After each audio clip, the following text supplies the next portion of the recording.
পুরীর স্বর্গদ্বারের নামকরণ কেন হয়েছে জানেন? আজ আমি এটাই আপনাদের বলবো। ভগবান জগন্নাথ দেবের প্রসাদ খেতে অনেক দেবতারাই স্বর্গ থেকে আসতেন। একদিন ইন্দ্রদেব এক ঋষির বেশ ধারণ করে প্রসাদ খেতে এসেছেন। এবার ভগবানের প্রসাদ খেয়ে চলে যাচ্ছেন। সেই সময় পুরীর পান্ডারা ভগবানের প্রসাদের পয়সা চেয়ে বসেন। পান্ডা বলে, ভগবানের প্রসাদের পয়সা দিন। ইন্দ্রদেব বলে, টাকা পয়সা কি আবার, আমার কাছে ওসব নেই। তখন পান্ডা বলে, আপনি কি আমার সাথে মশকরা করছেন? টাকা মানে বোঝেন না? তখন ইন্দ্রদেব বেগতিক বুঝে ছুটতে লাগে। তার পেছনে পান্ডাও ছুটতে লাগে।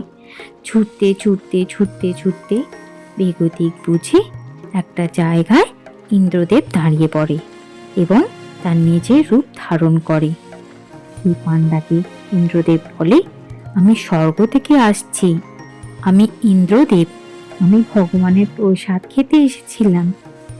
এই বলে ওই জায়গাটা থেকে তিনি স্বর্গে চলে যান। তারপর থেকে ওই জায়গাটা স্বর্গদ্বার নামে পরিচিত। সবাই জানে ওই জায়গা থেকে ইন্দ্রদেব স্বর্গে গিয়েছিলেন, তাই ওই জায়গাটার নাম স্বর্গদ্বার।